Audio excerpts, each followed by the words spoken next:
Italian Pasta Fazool, and my boy Philly.500 joins us now here, man. Hey, yo, I know. What's happening? What's happening? Make you hungry? Yeah, I'm always hungry, so I'm even more hungry now.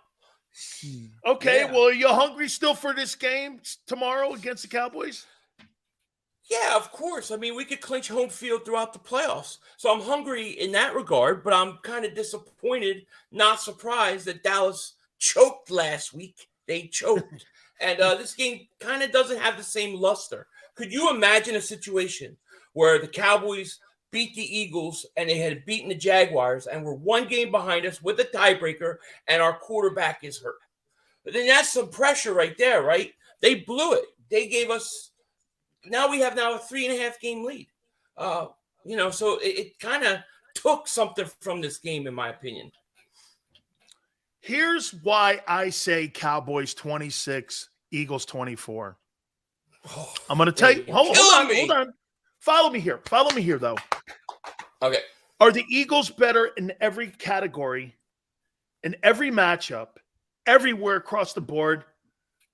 You got a quarterback coming out of mothballs. Versus a $45 million guy. Let me tell you something.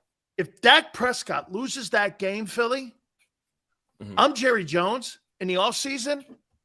You've been there 7 years, guy. You can't let the Eagles go take care of business with their backup guy. He was one of the hottest guys in the game, in Cooper Rush. You mean to tell me if Philly goes in there, and know this too, Philly, you don't beat them now, with Jalen as young as he is, you'll never beat them. Yeah. They have to win that game. Do you know the damage? Do you know the damage, Philly, that the Eagles could do to the Cowboys if they beat them with a backup? Tell me about it. That's what I like to hear. Yeah. I mean, listen, I get what you're saying. But the thing is Dak may be making $40-something million, but the one thing that we've seen with Dak in the first 7 years of his career is he has come up small in these big moments. These are exactly the moments he doesn't show up. So there's no reason for me to think he will. It's Cowboys choke season like always, and I expect nothing less tomorrow. The Dallas Chernobyls. Always remember that. That's who they are. They're the Dallas Chernobyls. Exactly. And like you said, December, Santa fitting his fat ass down a chimney and Dallas melting down. It's something we always count on in December. Yeah. I mean, we saw it firsthand last week. It happened last week.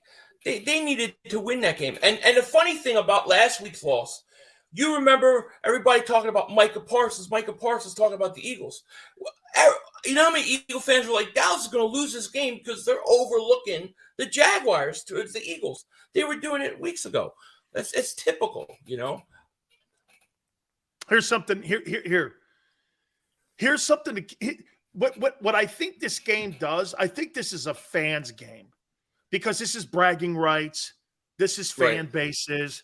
I think football-wise, look, you're not going to think any lesser or any more of the Eagles if they beat Dallas or if they lose to Dallas with a backup quarterback. I think you think more of them probably, which would solidify them as truly the best team in the league. But follow me here financially for Jalen. Jalen may lose and most likely will lose the MVP because of him having to sit either this week and next week against New Orleans. All that being said, say they get beat 35-10, and I don't believe that that's going to happen. But just say it. You imagine what Clutch Sports is going to do when they go into negotiations and you have to start doing this, the importance of what that kid meant to your football team. In a way, if Jalen loses, they lose, Jalen wins. If Jalen and the Eagles win, they win big time because they put the Cowboys to sleep. Yeah, I haven't thought about that. I get what you're saying, yeah. He's getting paid, my man. He's going to get paid either way. That's how but here's one thing I'm not doing. I'm not giving him past the 5-year contract because he's hurt again for the second year. He's missing games. Yeah. And what Lamar Jackson is doing here, one thing I think Howie is, I don't think Howie's a futures trader. I think he's a guy that likes instant return on his investment. And that's why he's built the teams the way he has. I think a long-term deal for him is 3 years. You can't with mobile quarterbacks. And by the way, too, that game plan against the Bears was atrocious. Horrible. It's a 3-win. Hey, Philly, it's a 3-win Bears team. You got an all-pro or Pro Bowl running back. You don't run them until the second half. You're running RPOs against a team that's the 31st worst run defense. And Shane Steichen and that offensive staff got that guy hurt. Yeah, I agree. 100% agree. There's no question about it. That was all on the coaches. What a frustrating game plan. And you know, we've talked about, when I was on the show before, talked about that if Hurts is going to have a long career, he has to not run as much. At some point, you have to dial that down. But I thought against the Bears, it was unnecessary running, like way too much. It was a very frustrating game plan. I agree with you there. Pro Bowls. Here's an interesting stat that Xander gave me. You know, 11 of the 17 Pro Bowlers and alternates were draft choices by Howie and his staff. 11 of 17. Says a lot, doesn't it? It does. Yeah, it's really, really good. I got really angry at the whole Pro Bowl selection. I thought the Eagles got ripped off. Huh? I'm gonna be honest with you. I thought they got ripped off. It was like, hey, okay, you have the best record in the league, so we have to give you the most Pro Bowlers. We're just gonna give you 8. Dallas will have 7, and we'll leave out guys like James Bradbury. How is James Bradbury left off the Pro Bowl list? How is Javon Hargrave? Javon Hargrave. How do you have double-digit sacks as a defensive tackle and not get on there? DeMarcus Lawrence has 6 sacks, and Josh Sweat don't get in. Like I feel like a couple players got really robbed. PJ Edwards off of that. Yeah, PJ Edwards. Argument for him. Right. I mean, but the Bradbury one is the one I don't get, because in my opinion, I think Bradbury may be the best corner all year this year. I think he should be in conversation for Defensive Player of the Year. I do. Yeah. It's absolutely atrocious. Hey, real quick here. If Doug Peterson gets his Jags into the postseason, Nick Sirianni gets home field advantage, who would you give the Coach of the Year award to? Oh, you know I'm going to be biased here. I'm going to go Nick Sirianni. I'm going to go Nick Sirianni, especially if even after the shit stain. Even after the shit stain stuff from a year ago with Urban Meyer and what he's done with Trevor Lawrence. Yeah, I see what you're saying. It's a great question. I haven't really thought of Doug in that conversation up until you just mentioned it. So I'd have to think about it. But I mean, DeMarcus Lawrence looks like a player. Trevor Lawrence looks like a player. So yeah, I can see that. But I think if Nick Sirianni has one loss a whole year and gets home field, I don't know, man. It's hard for me not to give it to him. But the guy in Detroit too, Dan Campbell, was 1-6 this year, and Jared Goff is turning that franchise around. They're going to win this weekend, and I think they're going to win out and make the playoffs. And Philly, tell me this: of all the teams they've played this year, don't you agree that the Lions at the beginning of the season may have actually been the toughest opponent that they've played all year? Dude, that team's a good-looking football team. It is. I like that team. I like the style. I like their aggressiveness on defense. I like Hutchinson. If they can make the playoffs, this would be a great thing, because I think they would probably have to play Minnesota, because Minnesota's a 2 seed. So I think they beat Minnesota. See, what I want the Cowboys to play the 49ers, because the first round of the playoffs, would destroy them. They're going to destroy them. But if you look at the way it's set up now, then the Cowboys are going to play the NFC South. They're going to play the Buccaneers, Carolina, or even New Orleans, whoever wins that division. So they're going to get out of the first round of the playoffs, and the chances of the Eagles playing the Cowboys is highly likely we're going to meet them in the playoffs. Highly likely. What has been Howie Roseman's best offseason move? Now, let me give you some examples here. let's not forget the Saints trade where there's now, get this, the Eagles could win the Super Bowl and have the 5th pick in the draft, which is insane. Also, Hassan Reddick, Bradbury, Kaiser White, the addition of AJ Brown, excuse me, the drafting of Jordan Davis. What do you think has been the move? Hey, how about this too, CJ? And the fact he makes $836,000 and he's still leading the NFL in interceptions. There's so many good moves. I've never seen anything like it, Philly. What do you think has been Howie's most impressive move? And, of course, Hassan Reddick. Yeah. Man, that is a great question. I will lean A.J. Brown. I think the A.J. Brown trade on draft night for your second first-round pick when you've already acquired one from New Orleans, that whole like group of things that took place to get A.J. Brown. I think A.J. Brown offensively has made such a difference for the Eagles. They're dynamic with him. So I'm going to say A.J. Brown. I think that move came out of nowhere. Nobody even knew the Eagles were talking to the Titans. I hadn't heard anything. And to pull that off on draft night for what they did, I that's where I would lean. Hey, listen, I've been wrong on Reddick. And I'll tell you what, you got to give this guy the credit here. I don't like his style. Right. But Jonathan Gannon has figured out the Rubik's Cube. And what I mean by that is Arizona didn't know how to utilize him. They let him walk. Yeah. Carolina didn't know how to utilize him. And shit, the guy Matt Rule had him at Temple. He didn't know how to work him. Jonathan Gannon figured it out. It took him about 6 weeks. But, dude, the last 7 weeks of the season, he's been better than Parsons. Yeah. Oh, yeah, I agree. He's 1 sack behind him, too. Do you think – let me ask you a question. Do you think this had to do with the offensive coordinator they got out from the Colts to consult him? Because it seems like once they hired that offensive coordinator of the Colts and he was a consultant, it seemed like the defense started playing better. I'm just putting it out there. I think there's a combination here of it. Don't you agree that since it's funny that those two moves coincide with one another?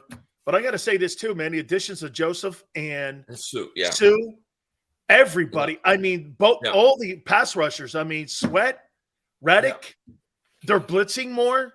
Yeah. They've kind of like stopped the run. There's no coincidence, man, that defense. And by the way, guess who else has benefited? Fletcher Cox has got 6 sacks now. I know. I mean, crazy. Those two moves there, right there, Philly, could probably have coincided. And that leads me to this question here. What side of the football has been the most impressive to you this year? What the defense is doing? Dude, they're number one almost across the board in just about every statistic on that side of the football or the offensive side of the football. The offensive side, you got a Pro Bowl back. You got a Pro Bowl wide receiver. You got a Pro Bowl quarterback. And not only a Pro Bowl, but a starter. And you got 3 Pro Bowlers in the O-line. Yeah. I expected it from the offense. I think where I've been really pleasantly surprised is the Eagles' ability to get sacks. I mean, I knew Hassan Reddick would come in, and I thought he'd get like 10, 11 sacks. But I didn't expect to get Hargrave 10. Josh Sweat looks like he's going to break 10. Brandon Graham's, especially coming off injury, he's only 1.5 sacks away from 10. So I have to go defensive side of the ball because I didn't see this team's pass rush being as good as it's been. I thought it would be better, but I didn't think it would be like this. Who's had a more impressive years, Miles Sanders or A.J. Brown? I got to go A.J. Brown. I mean, Miles staying healthy, I feel like Miles could do this every year. I just think that what A.J. Brown means to this offense. 1,300 yards. Philly. I know. Miles Sanders is going to have 1,300 yards and 13 touchdowns. I know. Dude, I think he's the best back in the NFC East. That includes Barkley. Yeah, you might be right.